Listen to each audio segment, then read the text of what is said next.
Hey guys, I'd like to introduce my girlfriend Chrissy Flores. Today I'll be introducing Chrissy to establish her thoughts of experiencing a loved one going through a spinal cord injury firsthand.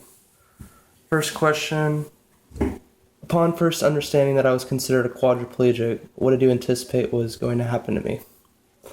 Well, I didn't really know anything about the injury, but from what the nurses and the doctors had told me, I assumed you'd be in a wheelchair for at least a long period of time after you'd recovered, or maybe for the rest of your life, and that you'd probably just need a lot of assistance with daily activities, probably not independent. Before my accident or gaining any knowledge of this subject, what did you think a quadriplegic was? Like I said, I didn't really know what it was. I knew that it had to do with impairment of your limbs or paralysis, but I didn't really know the extent of the injury, and I definitely didn't really know anything about what a spinal cord injury was, or breaking your neck. I didn't really know that that meant that you'd just be paralyzed. Okay. Although I'm ambulatory now, what are some of the things that you do to help me day to day? Stretching's a big one with your hands and your legs, and just making sure your muscles don't get too tight. Putting kinesio tape on your hands to help them stretch out. Clipping your nails, since pinching and little fine motor skills aren't as easy.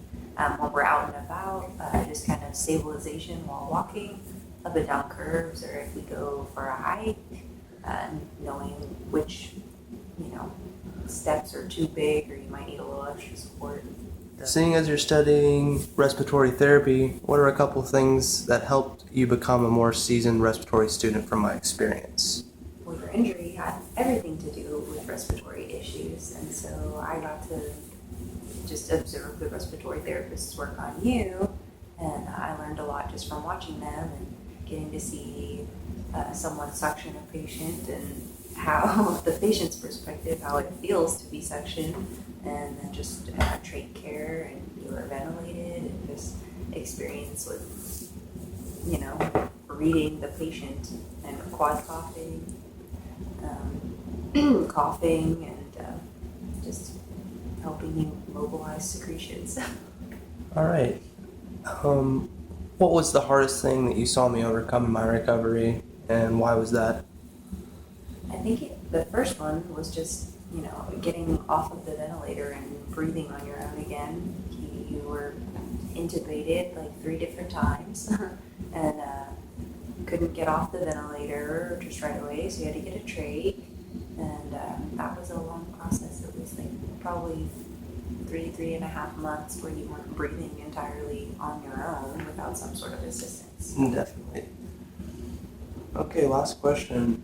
After all of my rehabilitation was over, how can you describe my recovery process in one word?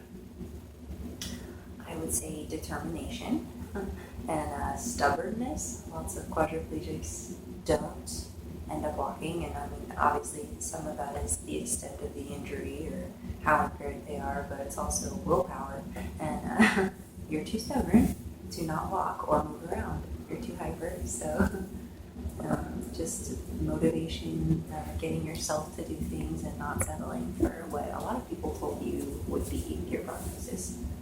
Well, all right, Chrissy, I appreciate you doing this interview for me.